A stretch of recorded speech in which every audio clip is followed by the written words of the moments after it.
Welcome to embryo talk. आज की हमारी वीडियो का टॉपिक रहेगा सीमेन कलेक्शन। सीमेन कलेक्शन रूम कैसा होना चाहिए, सीमेन कलेक्शन रूम कहाँ होना चाहिए, उसका एनवायरनमेंट कैसा होना चाहिए, पेशेंट्स को सीमेन कलेक्शन के टाइम पे हम क्या क्या प्रिकॉशंस रखने के लिए बोलेंगे, क्या क्या उनको गाइडलाइंस देंगे कि आप ऐसा करिए, आप वैसा करिए, आप ऐसा मत करना। ये सारी चीज़ें भी कुछ स्टेप्स फॉलो करने होंगे, आज हम उस वीडियो में देखेंगे।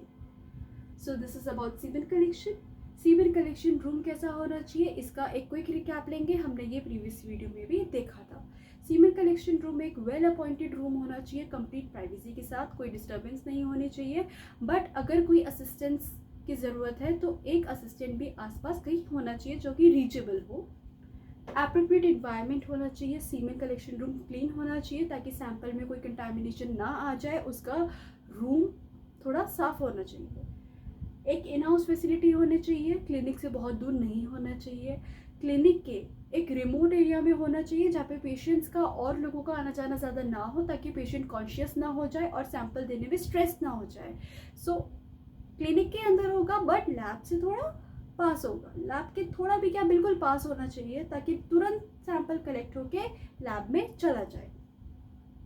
वेल इक्विप्ड होना चाहिए, उसमें टिश्यू पेपर्स, सारी चीज़ें जो भी ज़रूरत की चीज़ें होंगी वो होनी चाहिए। वॉश बेसिन होना चाहिए, सोप होना चाहिए, क्योंकि आप पेशेंट को सैंपल कलेक्शन से पहले आप इंस्ट्रक्ट करते हैं कि आपके हैंड्स वॉश होने चाहिए ताकि कोई कंटेमिनेशन ना आ जाए। तो वॉश बेसिन होना चाहिए, सोप होना चाहिए, टॉयलेट होना चाहिए जो कि किसी और पर्पज़ के लिए यूज़ ना हो। ऐसा नहीं है कि जो पेशेंट्स हैं और पेशेंट्स भी उस वॉशरूम में जाएँ, उस रूम में जाएँ, ऐसा नहीं होना चाहिए। Then well written clear instructions होने चाहिए, क्योंकि आप पेशेंट्स को वैसे तो आप गाइडलाइंस देंगे कि आप ऐसा मत करना, ऐसा करना, वैसा मत करना, बट टू मेक श्योर कि पेशेंट अच्छे से समझ पाए, एक रिटर्न इंस्ट्रक्शंस का आप चार्ट भी लगा सकते हैं। That will be beneficial. Sample collection window semen collection room के अंदर ही होना चाहिए। पेशेंट सैंपल कैसे देगा, सैंपल उसने कलेक्ट कर लिया, एक विंडो बनी होगी सैंपल कलेक्शन रूम में ही जो कि बिल्कुल खुलेगी लैब के अंदर, तो ताकि सैंपल जो है वो तुरंत यहाँ से सीमेन कलेक्शन रूम से कहाँ चला जाए, लैब में। क्योंकि सीमेन है उसके अंदर स्पर्म्स हैं। स्पर्म्स आपके जो हैं उनको कौन सा टेम्परेचर चाहिए, उनको चाहिए 37 डिग्री सेल्सियस। तो वो आपको कहाँ मिलेगा, लैब के अंदर। सो बिल्कुल जो है लैब के पास ही होना चाहिए। जस्ट एक कनेक्टिंग विंडो होनी चाहिए ताकि तुरंत सैंपल लैब के अंदर चला जाए। सीमेन कलेक्शन रूम में क्लियरली लिखा होना चाहिए कि ये सीमेन कलेक्शन रूम है, ताकि कोई और पेशेंट वहाँ आना जाना ना करे, अननेसेसरी डिस्टर्बेंस नहीं चाहिए। सीमेन कलेक्शन विंडो ऐसी विंडो होती है, टू वे विंडो होती है। ये window for example this side ये आपका सीमेन कलेक्शन रूम में ओपन होगा और उसका अदर साइड जो होगा वो लैब में ओपन होगा। आप देख रहे हैं ये एक डायरेक्ट विंडो नहीं है। ऐसा नहीं है कि बस विंडो खोली और उधर लैब की विंडो, ऐसा नहीं है। यहाँ पे एक बीच में एक चेम्बर है। ये चेम्बर जो है वो एक स्टेराइल एनवायरनमेंट प्रोवाइड करने में हेल्प करेगा, क्योंकि at the end semen collection room although sterile है बट लैब से तो ज़्यादा स्टेराइल नहीं है ना। लैब में तो AHU भी चल रहा है और कंडीशंस भी मेंटेन हो रही है, बट सीमेन कलेक्शन रूम में उतनी मेंटेन नहीं हो रही है। सो एक ये जो चेम्बर है आपका, डायरेक्ट आपका जो एयर होगा सीमेन कलेक्शन रूम से वो डायरेक्ट इसके अंदर जाने में थोड़ा सा उसको रोकेगा। और ये जो है थोड़ा इसका मतलब ये चेम्बर है ये थोड़ा थर्मोस्टैटिक जैसा भी होता है, तो थोड़ा टेम्परेचर भी मेंटेन करेगा। ऐसा नहीं है कि सैंपल को मतलब, क्योंकि सिमुलेशन में AC चल रहा है तो स्पर्म्स उस टाइम पे कॉम्प्रोमाइज़ हो जाएंगे ना, उनको टेम्परेचर नहीं मिलेगा। तो ये थोड़ा एक टेम्परेचर मेंटेन करता है, थर्मोस्टैटिक सा होता है। देन अब सीमेन कलेक्ट किस में करेंगे, दिस इज़ वेरी इंपॉर्टेंट। ये है सीमेन कलेक्शन कंटेनर। सीमेन कलेक्शन कंटेनर जो है वो आपका देखिए बिल्कुल सील्ड होना चाहिए। ऐसा नहीं है कि जो आप पैकेजिंग आई आपके पास वो लूज़ आई, लूज़ नहीं आनी चाहिए, बिल्कुल पैक्ड आनी चाहिए। क्योंकि अगर आपको ये अगर किसी प्रोसीजर के लिए है, IUI के लिए है, IVF के लिए है, तो आपका अगर लिड इस पर ओपन रहेगा या 10 लोगों ने इसको खोल के छू रखा होगा तो स्टेराइली मेंटेन होगा ना ये। इसीलिए आपको मेक श्योर करना है कि जब आप सीमेन कलेक्शन कंटेनर लें तो उसकी जो पैकेज होगा वो बिल्कुल पैक्ड होना चाहिए, वो खुला नहीं होना चाहिए। अब जो ये सीमेन कलेक्शन कंटेनर है यहाँ पे आपको थोड़ा थोड़ा दिख रहा होगा name, date and something something is written. ये इसलिए होता है क्योंकि कलेक्शन कंटेनर में आपको प्रॉपर लेबलिंग करनी है। हस्बैंड, वाइफ, ये सारी इनके नेम, प्रॉपर नेम, इन दोनों की IDs, डेट ऑफ कलेक्शन, किस प्रोसीजर के लिए आप ले रहे हैं ये सीमेन, ये सब आप थोड़ी बहुत चीज़ें हैं जो आप इसमें मेंशन कर सकते हैं। तो सीमेन कलेक्शन कंटेनर कैसा होना चाहिए? सील्ड होना चाहिए, वेरी फर्स्ट थिंग। स्टेराइल होना चाहिए, जो इसका पैकेजिंग है, इसका जो मटेरियल है अंदर का, वो स्टेराइल मटेरियल से बना हुआ होना चाहिए। ये एक नॉन टॉक्सिक मटेरियल से होना चाहिए जो कि स्पर्म्स के लिए हार्मफुल ना हो। इसका जो माउथ है वो वाइड माउथ कंटेनर, हमेशा सीमेन कलेक्शन के लिए वाइड माउथ कंटेनर सजेस्ट करते हैं, क्योंकि अगर वाइड माउथ नहीं होगा तो जो सैंपल कलेक्ट होगा उसके इधर उधर गिरने के चांसेस भी होंगे, स्पिलिश के चांसेस होंगे, इसलिए वाइड माउथ कंटेनर आपका ज़रूरी है। इसका फ्लैट बॉटम होना चाहिए, अगर ये फ्लैट बॉटम नहीं होगा तो कंटेनर इधर उधर गिरने के चांस हो सकते हैं, तो बिल्कुल फ्लैट बॉटम होना चाहिए। लेबल होना चाहिए कंटेनर के लिड पे भी और कंटेनर पे भी। कंटेनर के लिड पे क्यों होना चाहिए लेबल? फॉर एग्जांपल आपने क्या किया, आपने फॉर एग्जांपल बाय चांस, वैसे तो आपको कभी 2 सैंपल एक साथ नहीं खोलने, बट बाय चांस अगर आपने 2 सैंपल एक साथ खोल दिए, अब आप कौन सा लिड किसका है, आपने लिड किसी और का लगा दिया, तो ये सारी मिस्टेक्स को हटाने के लिए आपके लिड में भी होना चाहिए नेम, लेबलिंग सारी सब कुछ, और आपके कंटेनर पे भी होना चाहिए। कहीं कहीं पे आपको पूरे लेबल स्टिकर्स मिलते हैं, बट कहीं कहीं जगह पे आपको मार्कर से लिखना पड़ता है, so stickers are preferable. Then is preparation, semen collection के लिए कुछ तो प्रिपरेशन आप करेंगे ना पहले से। अब आपको जो स्पर्म्स है, सीमेन कलेक्शन कंटेनर में क्या कलेक्ट हो रहा है? स्पर्म कलेक्ट हो रहा है, सीमेन कलेक्ट हो रहा है। अब जो स्पर्म्स है उसको क्या टेम्परेचर चाहिए? 37 डिग्री सेल्सियस चाहिए। तो it is better as well, it is optional. कुछ लोग करते हैं, कुछ लोग ऐसे नहीं करते हैं। जो कंटेनर है वो आपकी 37 डिग्री सेल्सियस में इंक्यूबेटर में आप उसको रख सकते हैं, ताकि वो 37 डिग्री सेल्सियस उसका थोड़ा टेम्परेचर मेंटेन हो जाए, जो कि एक सूटेबल इन्वायरमेंट प्रोवाइड करेगा स्पर्म्स को। दैट्स इट, अदर इसके अलावा कोई और रीज़न नहीं है। आपका जो एक और प्रिपरेशन है कि जो आपका जो कंटेनर है वो एकदम प्रॉपरली लेबल्ड होना चाहिए, लिड में भी और कहाँ पर, आपके कंटेनर पे भी। क्या क्या होना चाहिए? Husband name, wife name, husband wife's age, उनके आईडी नंबर्स, उनका डेट, किस दिन आप कलेक्ट कर रहे हैं।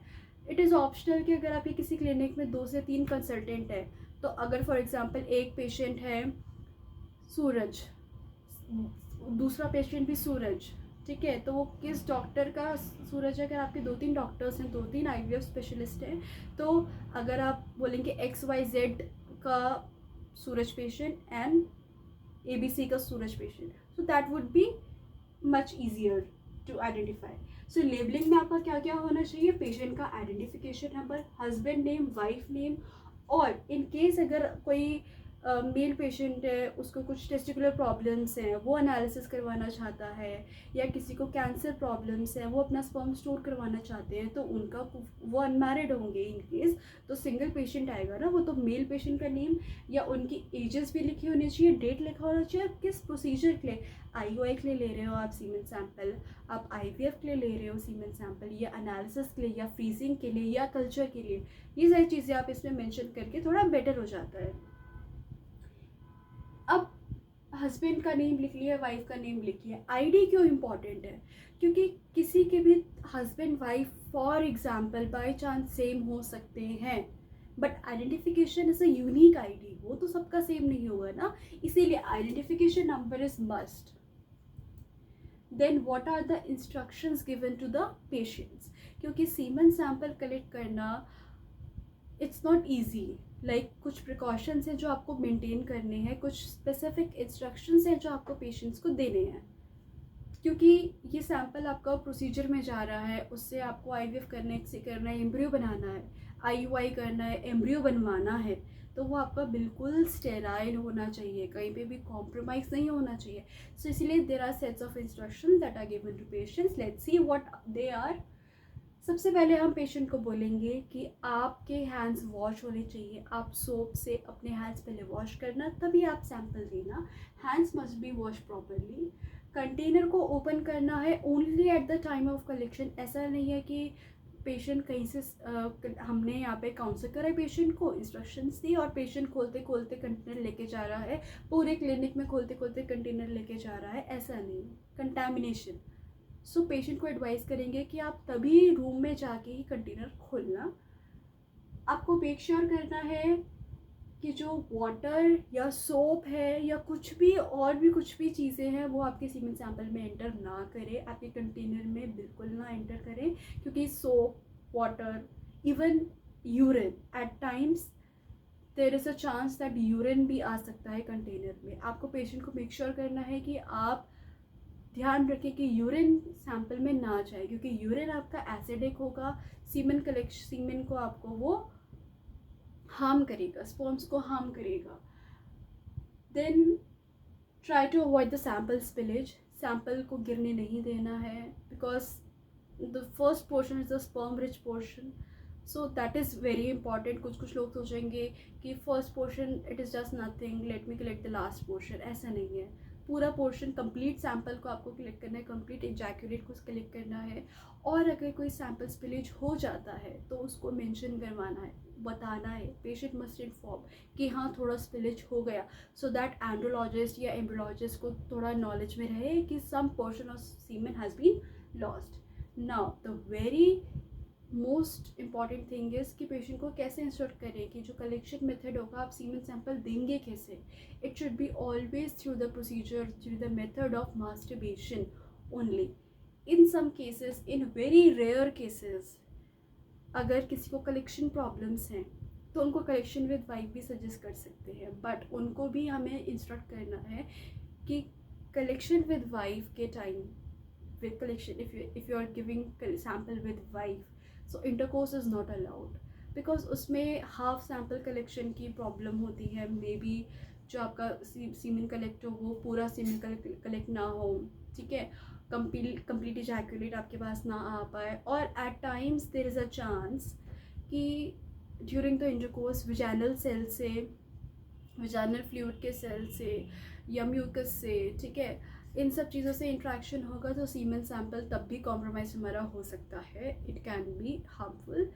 एंड अदर थिंग इज़ कि condoms are to be avoided, because condoms में मटेरियल जो होता है वो स्पर्म्स के लिए हार्मफुल होता है, ठीक है, वो स्पर्मिसिडल उसका वो होता है कॉम्पोजिशन, तो कॉन्डम्स भी अवॉइड करने हैं, ल्यूब्रिकेंट्स भी अवॉइड करने हैं, तो ये सारी चीज़ें आपकी नहीं होनी चाहिए। जस्ट आपका कलेक्शन मेथड मास्टरबेशन से होना चाहिए, that's it. So these are the sets of instructions that are given to patient. Now there is something which is abstinence.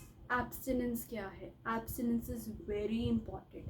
Abstinence is time between to be examined ejaculate, like for example आज किसी का सीमेन collection दिन होना है, किसी का आज किसी का HSA होना है, हस्बेंड्री सीमेन एनालिसिस होना है, तो एनालिसिस के दिन जो इजैकुलेट होगा वो दिन, और मोस्ट रिसेंट प्रीवियस इजैकुलेट जो पेशेंट ने लास्ट टाइम इजैकुलेट करा होगा वो दिन, और जिस दिन उसको सैंपल देना है वो दिन, उन दोनों दिन के बीच का जो गैप होता है उसे हम एब्स्टिनेंस पीरियड बोलते हैं। जो आपका एब्स्टिनेंस पीरियड होता है वो 2 to 7 days होना चाहिए, minimum 2 days and maximum 7 days। It is very important, क्योंकि वो आपके स्पर्म्स पे इफ़ेक्ट करता है। क्यों करता है? क्योंकि जो शॉर्टर एब्स्टिनेंस पीरियड होगा, फॉर एग्जांपल 2 से कम एब्स्टिनेंस पीरियड होगा, तो आपके स्पर्म्स कम आएंगे, because you all know sperms हमारे सेमिनिफरस ट्यूब्यूल्स में बन के आपके कहाँ आके स्टोर होते हैं? एपिडिडमिस में। ऑन इजैकुलेशन एपिडिडमिस से स्पर्म्स आते हैं along with the secretions of seminal vesicles, ठीक है, और bulbourethral gland and prostate gland, इन सब के सिक्रीशंस के साथ आपका सीमेन बन के बाहर आता है। अगर वो मिनिमम लास्ट इजैकुलेट डे आपका लेस होगा, ठीक है, 2 days से कम होगा, तो जो स्पर्म्स होंगे वो तो आ जाएंगे ना, बाद लास्ट में तो थोड़े से ही स्पर्म्स बचेंगे, तो कम लेस स्पर्म काउंट के हमारे चांसेस हैं। अगर लॉन्गर एब्स्टिनेंस पीरियड होगा 7 days से ज़्यादा, तो क्या होगा? Increased number of immotile sperms, क्योंकि ज़्यादा टाइम से स्पर्म स्टोर हैं, उनकी मोटिलिटी रिड्यूस हो जाएगी, उसमें डेड सेल्स आपके इमोटाइल ज़्यादा आएंगे, आपके पस सेल्स ज़्यादा आएंगे, आपकी डेब्रीज ज़्यादा आएंगी, तो ये सारी चीज़ें होने के चांसेस हैं, और उसमें काउंट भी बहुत ज़्यादा आएगा। उसमें डेड भी होंगे, मतलब नॉट डेड बट इमोटाइल, उनकी मोटिलिटी रिड्यूस्ड होगी, हैम्पर्ड होगी। इमोटाइल स्पर्म्स होंगे, मोटाइल स्पर्म्स होंगे, बट इमोटाइल ज़्यादा होंगे। So these are the chances कि आपकी लॉन्गर एब्सेंस पीरियड और शॉर्टर एब्सेंस पीरियड्स की ये शॉर्टकमिंग्स हैं। और एब्सेंस आपको हमेशा पूछ के नोट करना है, या तो आप कंटेनर पे भी मेंशन कर सकते हैं, या तो जो आपका रिकॉर्ड जहाँ पे आप मेंटेन करेंगे वहाँ पे आपको एब्सेंस पीरियड मेंशन करना है। अगर आप कभी भी कोई सीमेन एनालिसिस की रिपोर्ट देखेंगे तो उस पर एब्सेंस पीरियड आपका मेंशन होता है, क्योंकि वो आपको रिफ्लेक्ट करता है। अगर स्पर्म का काउंट थोड़ा कम है तो you can have in mind कि ओके फाइन, इसका कम इजैकुलेट, लास्ट इजैकुलेट से कम गैप था, so there can be a chance कि हमें नेक्स्ट सैम्पल में थोड़ा सा काउंट ज़्यादा मिल सके। या तो अगर आपको डेड सेल्स और पस सेल्स बहुत ज़्यादा दिख रहे हैं या डेब्रीज बहुत ज़्यादा दिख रही है, और हमने देखा कि ओ कि 10 डेज़ का एब्सेंस है, so you can have in mind okay fine कि अगर कोई फ्रेश इजैकुलेट देगा तो उसमें डेड सेल्स और पस सेल्स थोड़े कम आने के चांसेस हैं। So absence period is very important, वो आपके सीमेन क्वालिटी को इफेक्ट करता है। Then another things, sample collection का टाइम बहुत इंपॉर्टेंट है। आप नोट करेंगे कि पेशेंट सैम्पल देने कब गया और सैम्पल दे के कब आया। ये रिफ्लेक्ट करता है अगर किसी को जैसे बहुत टाइम लगा सैम्पल कलेक्शन के लिए, so you will have in mind कि okay there might be a chance कि पेशेंट को सैम्पल कलेक्शन में इशू हो। Okay, then analyst must know the time when patient goes for sample collection and when he comes back. Collection method जो है वो आपका सिर्फ मास्टरबेशन होना चाहिए। रीजंस मैंने आपको बता दिए। कॉन्डम्स में स्पर्मिसिडल कॉम्पोजिशन होता है, लुब्रिकेंट्स नहीं यूज़ करने। इंटरकोर्स अगर कलेक्शन विद वाइफ है तो इंटरकोर्स के ड्यूरिंग वेजाइनल सेल्स जो है, म्यूकस जो है, उसका कंटामिनेशन हो सकता है। Sexual intercourse, use of lubricants and condom is strictly prohibited. Extreme temperature condition भी आपको माइंड में रखनी है। ऐसा ना हो कि too cold and too hot environment हो, क्योंकि स्पर्म्स को क्या टेम्परेचर चाहिए, only 37 degree Celsius. Okay, then on receiving sample incubate at room temperature. ठीक है, हमको सैम्पल जैसे ही आता है या तो आप लैमिनार के ऊपर रख दो, उसे इंक्यूबेट होने के लिए रख छोड़ दो, या तो फिर आप 37 डिग्री सेल्सियस पे रख दो। अब सैम्पल जैसे ही आपके पास आता है तो वो एक थिक कोएगुलम के फॉर्म में होता है। उसे लिक्विफाई थोड़ा उसको थोड़ा लिक्विफाई होने में, ठीक है, उसकी विस्कोसिटी कम होने में थोड़ा सा आधा 10-15-20 मिनट आपको लगता है, तो उसको हम लिक्विफैक्शन बोलते हैं। इस चीज़ के बारे में हम आगे और अच्छे से पढ़ेंगे। लिक्विफैक्शन क्या होता है, क्यों होता है, किस वजह से होता है, लिक्विफैक्शन अगर नहीं होता है तो क्या करते हैं, इन सब चीज़ों के बारे में हम देखेंगे। सो जैसे ही आपके पास सैम्पल आया, आपको उसको या तो लैमिनार फ्लो के ऊपर, लैमिनार एयर फ्लो के ऊपर रख देना है 30 मिनट्स के लिए, या तो आप उसको इंक्यूबेटर में भी रख सकते हैं। वो थोड़ा और स्पर्म के लिए एप्रोप्रिएट एनवायरनमेंट होता है। नेक्स्ट वीडियो में हम थोड़ा और जानेंगे लिक्विफैक्शन क्या होता है। अब हमने ये देख लिया सीमेन कलेक्शन कैसे हुआ। अब हम नेक्स्ट वीडियोस में देखेंगे कि सीमेन एनालिसिस कैसे करते हैं। ठीक है, अब जो हमारे पास सैम्पल आया हमको उसका क्या करना है वो हम सब नेक्स्ट वीडियो में देखेंगे। Thank you.